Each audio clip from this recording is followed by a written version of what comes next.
C'est le président qui tire, c'est le président qui joue.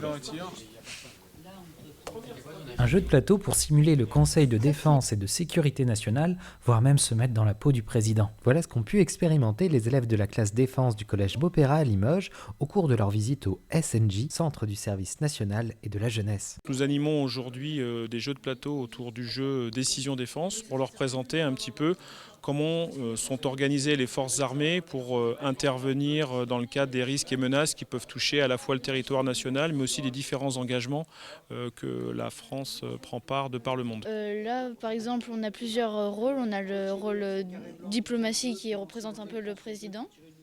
On a le rôle projection qui nous sert à déplacer des troupes. On a le rôle intervention qui nous sert à attaquer, à vrai dire. Par tour de jeu de plateau, finalement, ils vont avoir des décisions à prendre pour savoir quelles actions vont être les plus efficaces ou pertinentes pour pouvoir éradiquer les menaces auxquelles ils seront confrontés.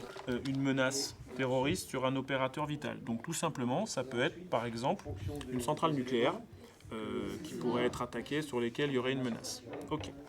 Eh bien, et vous ? Je sais que tu en as rêvé toute ta vie. Donc... Quel rôle t'as préféré jouer ? Je sais pas trop. Diplomatie, je pense. Qui est un peu incarné par ? Le président. Cet atelier s'intègre dans le programme de la classe Défense Sécurité Globale du Collège Beaupéra. Alors, les élèves de cette classe sont des élèves volontaires qui ont choisi de suivre cette option, mais qui n'ont pas forcément l'envie d'en faire un métier, ou du moins pas encore. Ça leur permet de découvrir les champs de la défense, les champs pluriels, puisqu'il y a la défense bien sûr militaire, mais aussi la défense de l'environnement, la défense du patrimoine. Donc en tout cas, ils ont envie d'approfondir cette notion de défense. Plus qu'un métier en particulier, ce sont des valeurs qui sont transmises à travers ce jeu de plateau. C'est justement cet esprit de résilience que nous souhaitons leur transmettre, cet esprit d'abnégation, c'est-à-dire que lorsqu'on commence une tâche, de ne pas tout de suite en changer et d'accepter de faire des efforts, de s'entraîner dur pour pouvoir arriver à un beau résultat à la fin. Nous, notre objectif, l'armée, c'est vraiment de défendre les intérêts de nos concitoyens et pour cela, nous sommes amenés au quotidien à effectuer des efforts importants pour pouvoir obtenir les résultats qu'attendent nos concitoyens.